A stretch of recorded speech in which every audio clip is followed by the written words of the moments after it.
So good afternoon, everybody, or morning if you're coming to us from the West Coast. My name is Grace Lee, and I'm the Marketing and Communications Coordinator at Field Hockey Canada. For those of you who've been on the conference already, you probably already recognize me.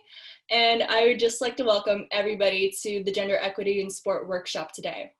We have some other FHC staff on the line, Kevin Underhill and Haley Yap, who will be helping host with me. And again, just a bit of housekeeping before we start. So please keep your mics muted and your cameras off unless instructed otherwise by FHC staff. And I would instruct that you guys view the session in gallery mode by clicking the option in the upper right-hand corner. If you have a question, please write it into the chat box and we'll get to them at the end of the session or during. And please note that this session will be recorded for future use and we'll be sending out an exit survey toward the end. So if you're counting it towards your NCCP maintenance, please also indicate that in the survey. If you're participating in our bingo contest, make sure to send it to events@fieldhockey.ca by Sunday night. And lastly, a huge thank you to our sponsors, Griffin Hockey, Osaka Hockey, and Frontline Medical Supply for all the support that they've given us. And without further ado, we would like to welcome Jenny Lim. Jenny is the program manager at Canadian Women in Sport and is responsible for the development and execution of several gender equity solutions for Canadian sport organizations. And with that, I'm going to pass the mic along to you, Jenny. Great, thanks so much, Grace. And hello, everyone. It's great to be able to spend the afternoon or morning and for some of you at the conference today. So just give me a second while I share my screen.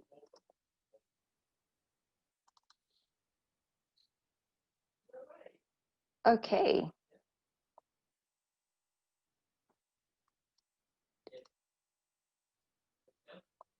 Great. Okay, so before I get started, I'd just like to start with a quick land acknowledgement. So I'm based in Toronto, and as is Grace. So we're on the traditional territory of many nations, including the Mississaugas of the Credit, the Anishinaabe, the Chippewa, the Haudenosaunee, and the Wendat peoples, and it's now home to many diverse First Nations, Inuit, and Métis peoples. We're in Treaty 13 with the Mississaugas of the Credit, and we're also in the Dish with One Spoon territory, which is a treaty between Anishinaabe and Haudenosaunee.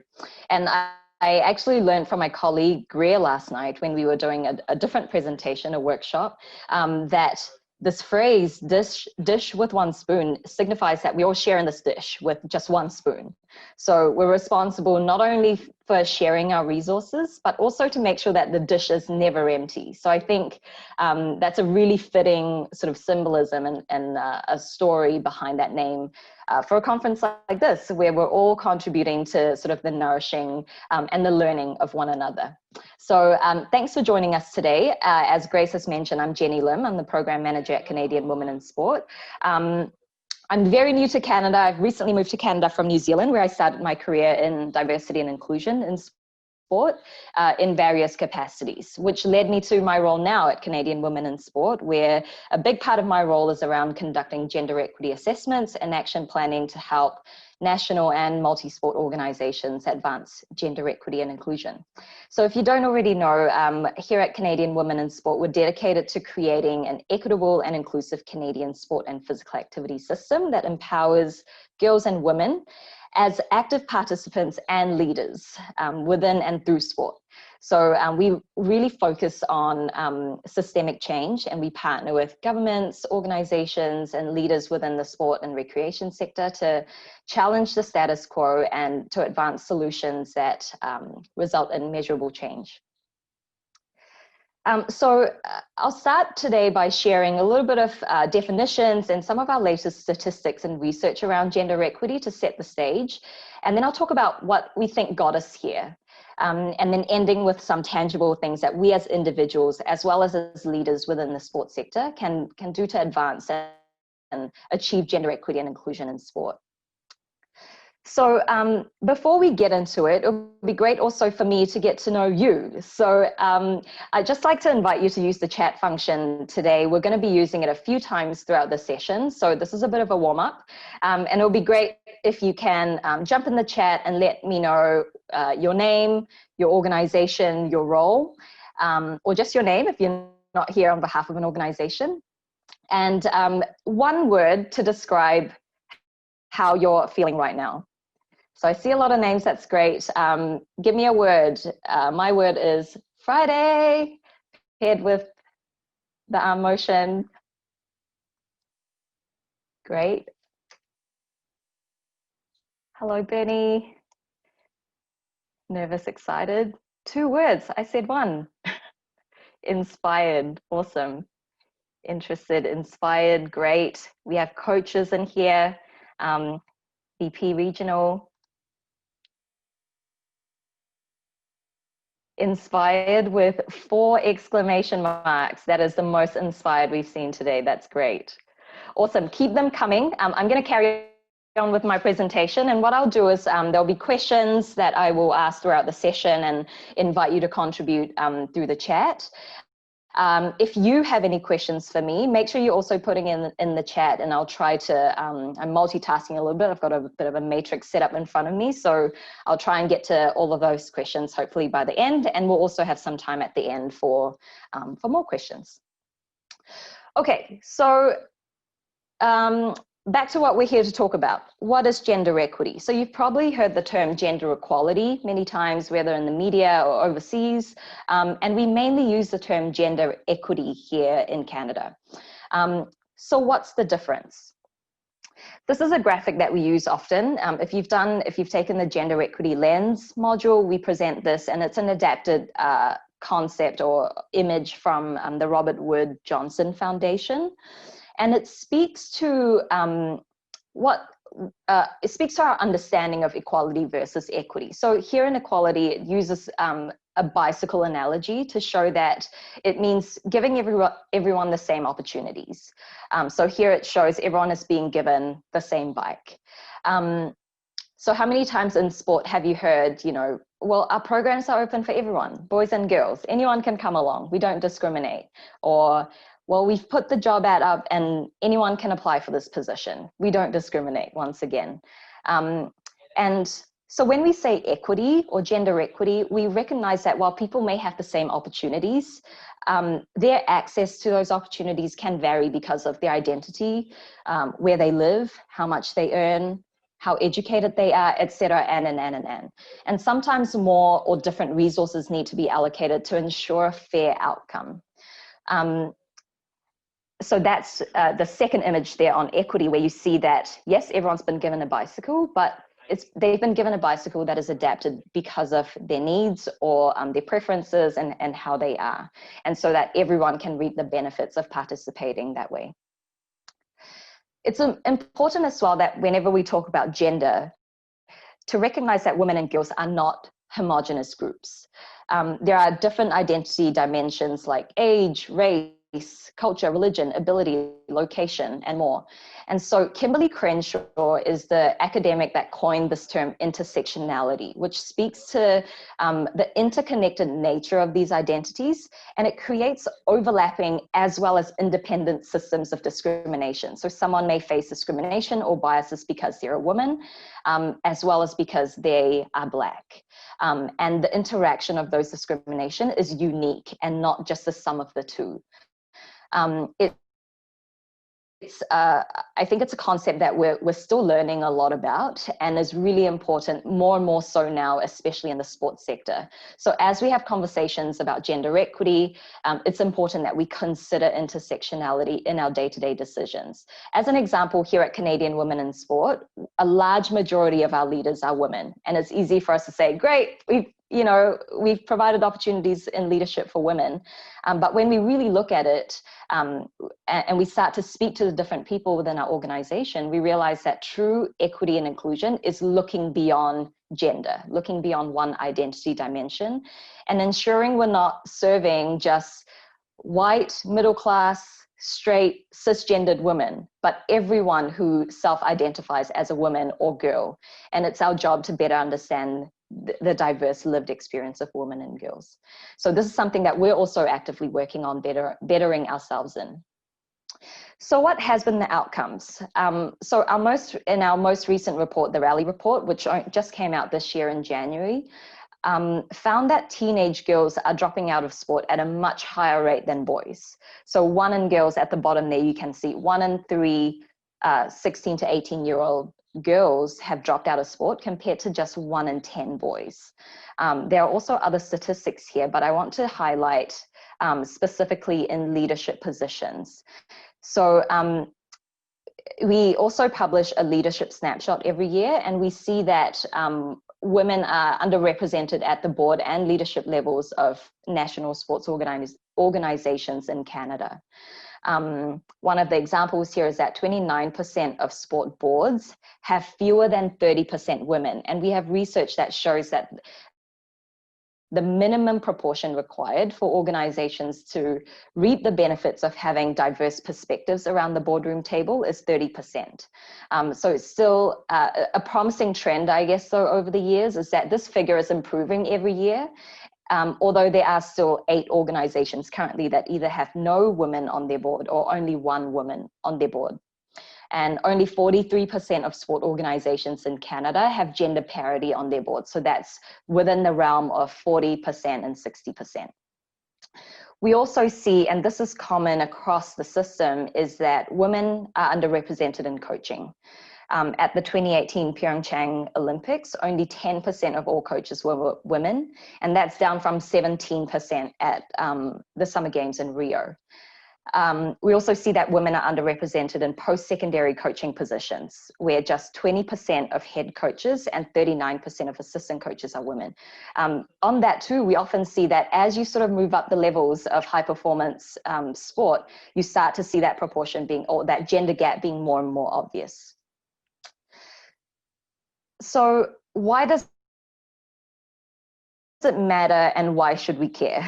I think a lot of times we are guilty of just saying things like, well, it's just always been this way, or that's just how things have always been. But we know that not only is it important for us to ensure that everyone can enjoy the benefits of sport, we also know that research tells us that gender equity and inclusivity can make organizations better. You can find a really extensive list of this on our website, so you can check out womeninsport.ca, but I've decided to highlight a few here to just talk through these. So we know that diversity of your organization, if the diversity in your organization reflects that of the community you serve, you'll have a much better understanding of your target audience.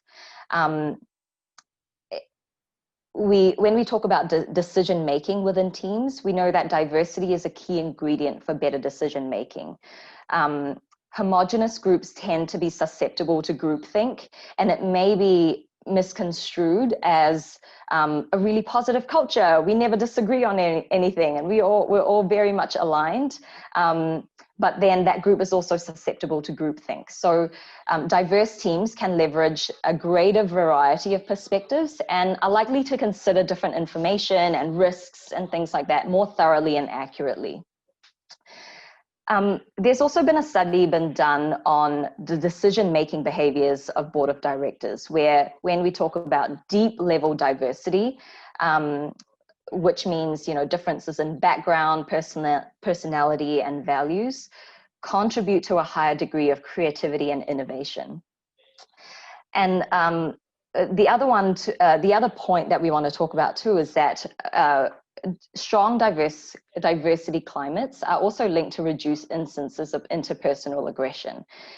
This, as well as a lot of research that links safe sport or respect in the workplace with gender equity and diversity, is really important for us to be aware of, especially in this climate where safe sport is a major focus area for a lot of sport organizations. That gender equity, diversity, and inclusion can contribute to and create a culture within a sport or an organization that does not tolerate aggressive and discriminatory behaviors. So you can search more information on our website on that. So how did we get here, and why does gender inequity exist in sport? So this ecological model here that you see on the screen was presented by one of the leading researchers in gender equity in sport, and that's Dr. Nicole Lavoie at the University of Minnesota. And she describes these the various levels within an ecosystem or within a system that contributes to systemic inequities when barriers, discrimination, and stereotypes can exist in different ways. Essentially, it speaks to the fact that no one factor or person or organization contributes to gender inequity. It's the interactions of all the barriers at all of these levels. So at the individual level here, which is right at the center of that circle, it speaks to things like personal, biological, physiological factors, psychological factors as well. And then also speaks to an individual's beliefs, values, their attitude towards diversity and inclusion, as well as personal biases, which I'll talk about a little bit more later on. And then at the interpersonal level, it speaks to interactions between people. So it speaks to your family obligations. It speaks to your professional and personal networks, and your interactions in all your settings, whether it's workplaces, teams, or family. The organizational level speaks to the structure. So it speaks to the culture within your organization that individuals contribute to. It speaks to the written policies. It speaks to the unwritten rules, everything that is within the sphere of influence of an organization. And then there's the societal factor that sort of encapsulates all of these different levels. So it speaks to the stereotypes, biases, societal influences, media coverage, all the things that are happening around us that, yes, individuals and organizations contribute to, but also it's a cycle where it affects our individual behaviors as well. And one of the common denominators that comes into play and results in inequity at these different levels is unconscious bias. And I'm sure if you've done any sort of, you've been to lunch and learns or discussions around diversity and inclusion, you would have heard a lot about unconscious bias.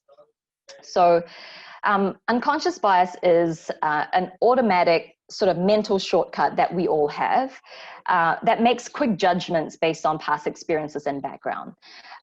It's implicit, hence unconscious, and it tends to happen beyond our control and our awareness. And it's not a bad thing. We all have it. We all do it. It's often a way for to protect ourselves, as well as a way for us to make sense of the world around us. But it does inform our perception of a person or a social group, and it directly influences our decision making, as well as behaviors towards the target of the bias. And because it is unconscious, because it is beyond our control, it often goes unchecked unless it's actively combated. And one of the really great resources is Lean In. I can share that in the chat in a second as well. So it's a great resource and reference around uncovering unconscious bias that results in gender inequity specifically. And it presents a few common types of biases that women tend to be the targets of. So here on the screen, you'll see a few that we've chosen to highlight. There are more on the Lean In website or platform. One of those being performance bias. So this speaks to women's accomplishments and performances being underestimated. And one of the ways that this plays out is where women are hired usually based on their past accomplishments and their past achievements, whereas often men are being hired because of future potential. Attribution bias is another one, where women are seen as less competent than men. This plays out often in sport, where in many sports still to this day, women run shorter distances, they play less sets, women do less dives in diving than men. And this has been in place over many, many years and generations from traditions of a given sport, but it does show up in a lot of ways through sport. Likability bias is where women are expected to behave a certain way. So, for example, when women are assertive and they speak their minds, they're perceived as being aggressive or emotional, whereas men would be described as assertive, and it would be seen as a positive leadership factor. And then maternal bias, which is very specific to women and is the incorrect assumptions about someone's career commitment and desire to advance in their career because of motherhood or because of child-rearing responsibilities. So again, there are many others in Lean In that you can refer to. And on that, I have a quiz for you to respond to in the chat. So this is something that also came from Lean In. So you can see the website there on the bottom right corner, leanin.org is the website. So this question is, how much more likely do you think are women than men to apply on leaving the workforce to focus on family? So how much more likely are women than men to plan on leaving the workforce to focus on family? So take a guess, put your answers in the chat, and then I'll reveal the answer in a second. Okay, 80%. 75, 60%, 90%. Leave permanently, yep. So yeah, or leave the, maybe not permanently, but decide to want to leave the workforce for any period of time, 100%. Okay, great guesses, 35%, 65. Okay, the answer is, actually there's virtually no difference. So it says here, women and men plan on leaving to focus on families at similarly low rates, around 2% or less. Yes, lower than you think, much lower than you think. So this is really interesting. And there's another question here that you can give a go. So in a study of performance reviews, what percentage of women received negative feedback on their personal style, such as, you can sometimes be abrasive? I don't know if the women around the room are nodding their heads, but what percentage of men received that same type of feedback? 0%, okay. So you can guess 2 percentage points. So what percentage of women receive this negative feedback versus what percentage of men receive? So I think I'm guessing the zeros and the 1% are men, 80-20, 75 women, 10, 35% women. Great guesses. Okay. 30. Okay, really good guesses. So the correct answer is 66% of women receive such negative feedback and only 1% of men. And so most of your guesses are pretty close, or at least you have this sort of proportion correct. So these, as well as other studies that they've compiled and they present, show that many of these biases are really based on stereotypical and societal assumptions we have about women and women's choices. And whilst it's sort of, when it's in our minds, it doesn't have a negative impact, but when it impacts our decisions as leaders, or it impacts leaders' decisions, it's going to, it results in gender inequity. And that's why we are where we are today, even though no one is explicitly excluding anyone from the conversation. I'm going to screenshot the heck out of these slides. Lucky for you, I've copied these slides straight from a perfectly made up presentation that Lean In provides that is available to download for free. So go and check it out. And then this is a great exercise for the workplace. So moving right along, what can we do to change? What can we do to achieve and advance gender equity in sport? So going back to this ecological model where we've learned that factors at all levels of sport can contribute to inequity. And it means that efforts need to be made at all levels as well to affect change, and it's not just on the shoulders of one person. So I'm going to share a few things today that you can do at all of these levels to take action. And then also, we're all really good with using the chat now. So if anything else comes up, this is by no means an exhaustive list, of course, but if you have any other ideas, just invite you to enter that into the chat as well. So let's start at the individual level. This is an interesting and important level, because this is where unconscious bias stems from, and where bias decisions and perceptions can influence our interpersonal interactions, as well as the systems we contribute to, as well as the societal inequities. So a few things that you can do is, one, believe that competent and qualified women exist. I don't know how many times in the work that I do with sport organizations where I've heard, well, we just want to hire the best. And when we put out the ads, no women apply, or not enough women apply. And And I think a lot of people would beg to differ that, yeah, competent and qualified women exist. Of course, there are some cases where because of a lack of pathway, a lack of development opportunities, there aren't people at that right level. But and it speaks to the sort of blame the woman narrative, again, adapted from Nicole, Dr. Nicole Lavoie's presentation, where oftentimes, you know, when inequity exists or when women and girls lose out on certain opportunities, we often hear, well, they're just not confident enough, or they didn't apply, or they didn't take the opportunity. But we know because of the biases, there's something called the confidence gap, where men will apply for a job if they meet 60% of all the requirements, versus women who would need to meet 100% of those requirements before they feel comfortable putting their name forward. So different factors like that, the imposter syndrome, results in inequity in people accessing these opportunities. So really important as individuals, especially if you're in positions where you can influence, to start to believe that and to acknowledge and challenge your personal biases. Again, using the chat, I want to know your honest feelings of how you feel when you're being confronted, or let's say you were called a sexist, or someone calls you a sexist. How do you feel immediately? I feel defensive. I offended, yeah.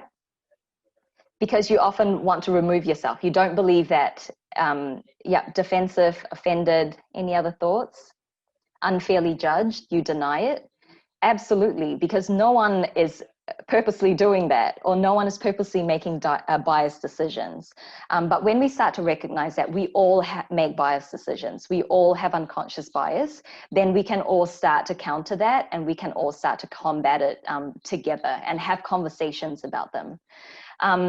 This is really interesting too, is to refuse to participate on all male panels or manels. A lot of us in positions of leadership, you'll be invited. A really funny example is I was once invited to speak at a conference on diversity, where diversity is the theme, where all 4 keynote speakers were white men. And me and my panel were the only non-male. Well, no, there were other women in the conference, but the only racialized person that is on the lineup of presenters. So if in that moment I had chosen to refuse, then you are making a really clear statement that this is not right. And again, at an individual level, believing in the ability of women and girls. Watch women and girls sport. How many times have you heard that, you know, well, the sponsors just aren't attracted to funding women's sport, or we just don't get enough, high enough ratings on women's sport. So we need to use our spending power to make sure that we're countering these narratives. Interpersonal level. So this speaks to, again, your interactions and your networks, personal or professional. So what can you do at the interpersonal level?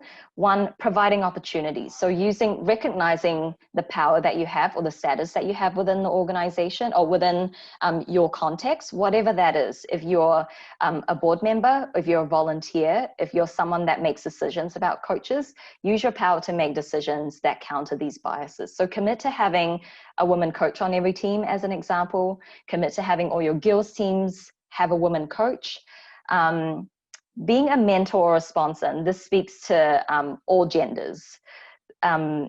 I think it's really interesting. It's really important that if you're in a position of power, to not just mentor women and people from diverse backgrounds so that they have the skills and the confidence to achieve at higher levels, but it's also opening up your networks to them so that they have the opportunities, or vouching for them within your networks.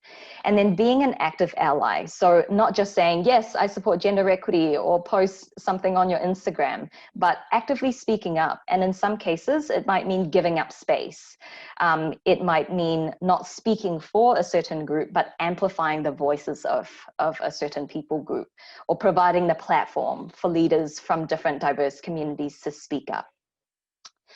At the organizational level, so this is the level where Canadian Women in Sport tends to operate, because this is where we work on systems change with organizations.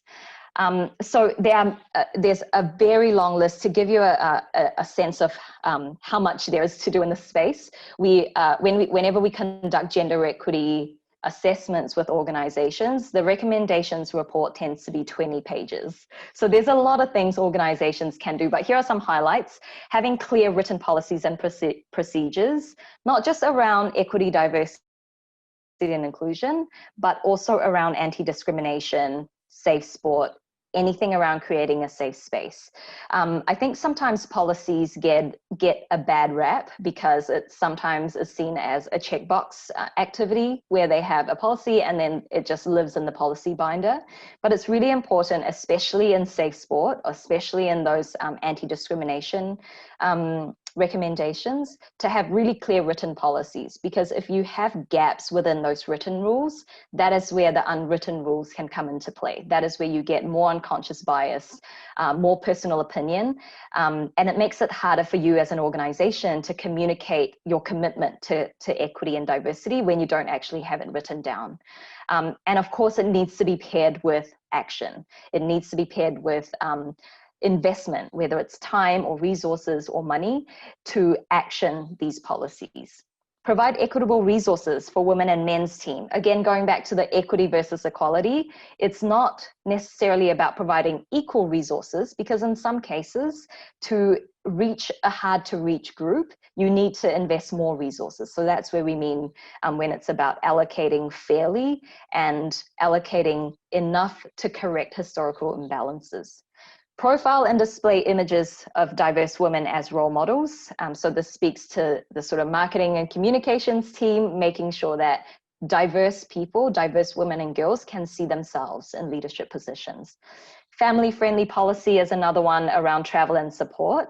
I think when we talk about accommodations and access and family-friendly provisions, a lot of organizations speak to the fact that, well, if someone asks, we'll provide it.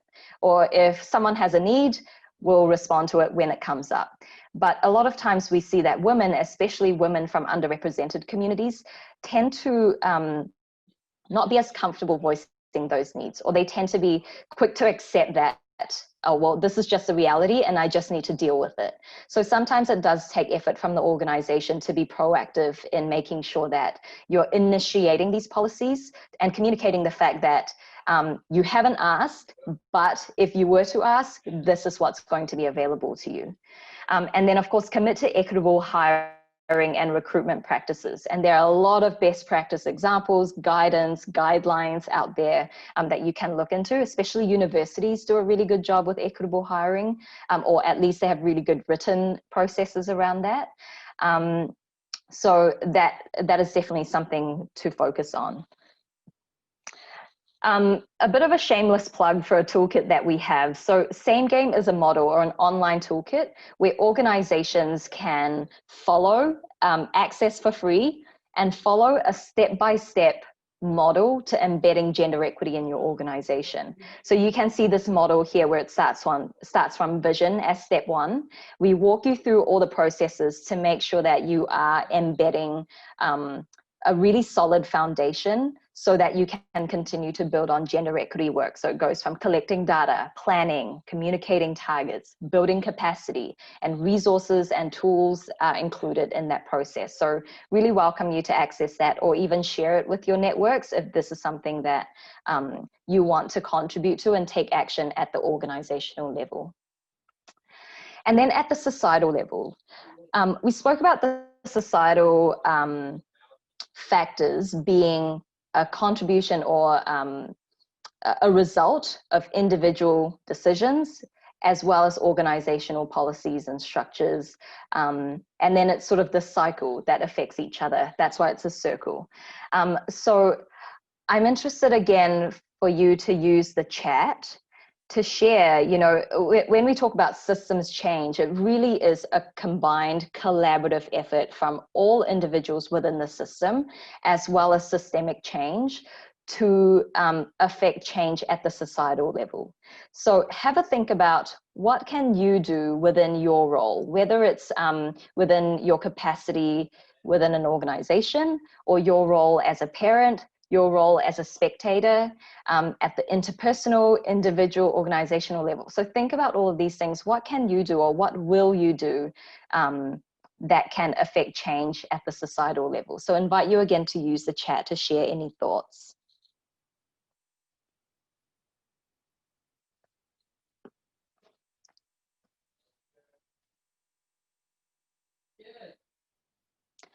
Yep, watch more women's sport with my male friends. Yep, buy tickets to women's sporting events.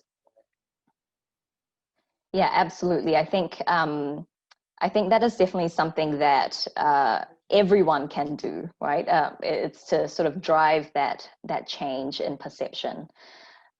Promote equity in our PSO strategic plan. That is really important, and something that I'll cover in the next slide when I talk about key takeaways is gender equity and diversity and inclusion tends to sort of sits on the side of someone's desk or as a special project. But really, and it goes back to that same game model where we talk about weaving it into all your processes so that it forms the basis and a guiding principle around day-to-day decisions. So we talk about using a gender lens. So it's like putting on a lens when you make decisions around whatever you're making decisions on. So mentorship within the club, yes. And I think there is such a power to mentorship and sponsorship. And I don't mean sponsorship as in like Nike sponsors, whatever, but personal sponsorship where I'm in the position to give someone a job or to vouch for someone for a position, and I'm going to use that to help them out. So I think that is something that is often not written in an operational plan, but depends on individuals to make that decision. Encourage discussions when unconscious bias comes up. Yes, and creating a culture where those conversations can flow and people aren't afraid to speak up or call out in that situation. Encourage young boys to have women and girl role models. Absolutely. I think a lot of times it's about language, about things you say to kids, and they pick it up. They pick up what adults say. So it's being really careful and intentional with that language.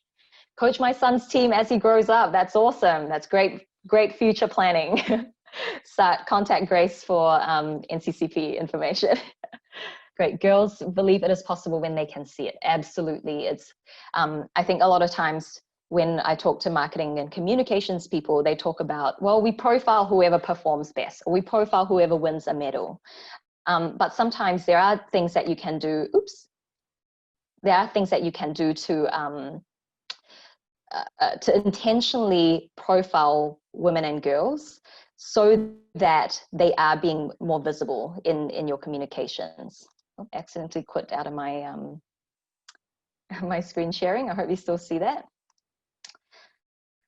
Great. So thank you so much for those contributions. I'm just going to see if I've missed anything before I go to the last slide.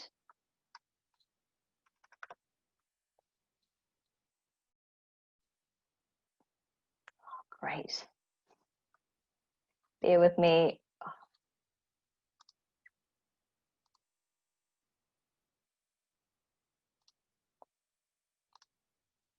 Okay.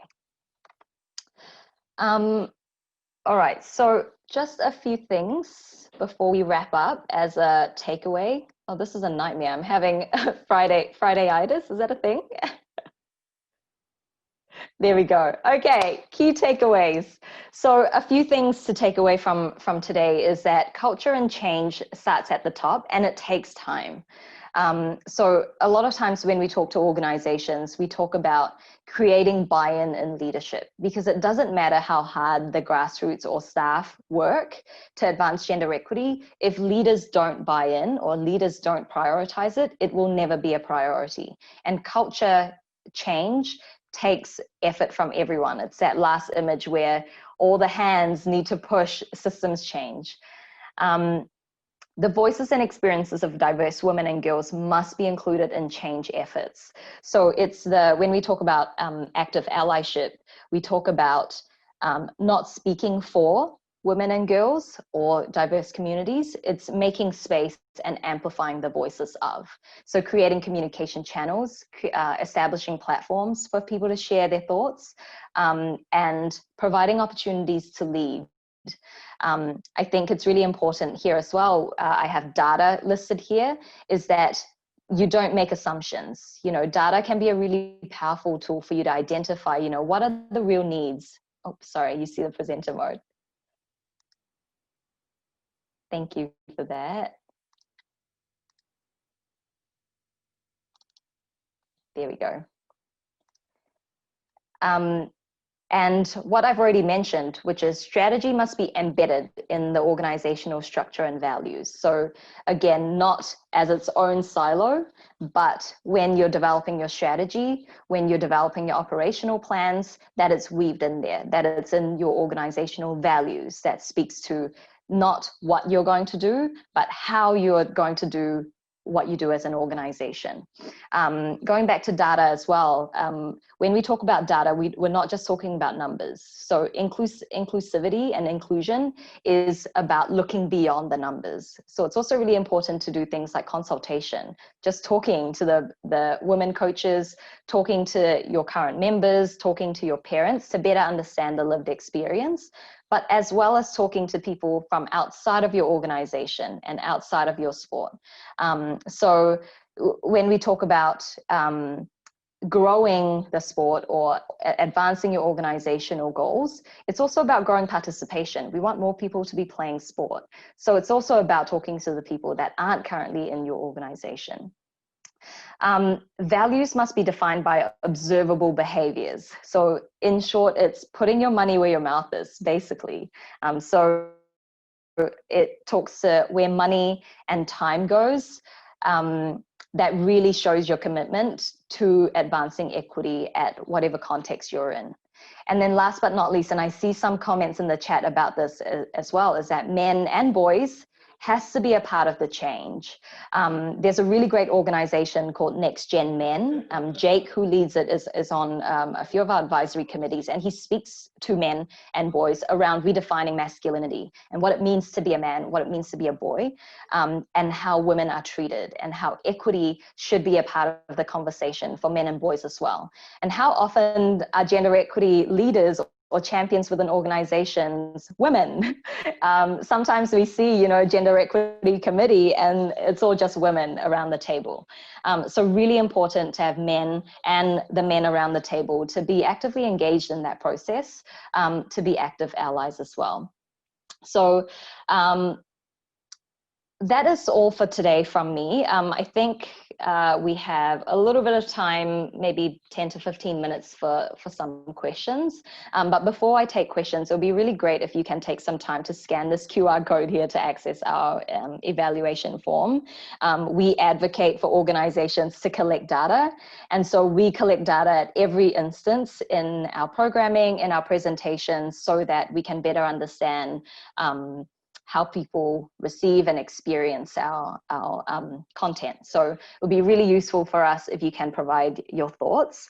All you need to do is just open up your camera on your phone and then you scan it. I think in COVID times, we're all sort of familiar with QR codes now. And then you just select gender equity in sport as the session title in the drop-down box. I've included my email address here on the screen as well. So if you have any questions that we don't get to today, feel free to send me an email. I think I'll invite Grace back in here to maybe help with the questions, but I do see a question here in the chat that I can address. So it's interesting you mentioned refusing to sit on all male panels. As a female coach, if you refuse to participate in all male environments, then there would be no female coach. We really rely on organizations being aware of this and making efforts to provide opportunities for females. Yeah, absolutely. And I think I gave that example of me at that conference where when I was invited to speak there, I was young. I was also, you know, at a very early stage of my career. And my thinking too was that, well, if I don't go to this, if I don't speak at this conference about diversity, then they really don't have diversity, or that they really aren't going to have a conversation about diversity. And so I did choose to do that. And I think when going back to Dr. Lavoie's comments around not participating in manels, it's things like, you know, when you're in a position where there is consultation, for example, or advisory panels where you are being invited as the only woman, I think refusing to participate is probably a strong maybe way to present it, but it's, I think the essence of that is to question it and is to bring up that, okay, yes, I will participate, but there needs to be more than one. We, again, always cite the research around having 30% as a critical mass for a panel or an organization to reap the benefits of diversity. And often we hear about the only women in the situation only being there because, or being there sort of for tokenistic reasons. And so I think it's bringing that conversation up and making sure that that is an active part of the conversation.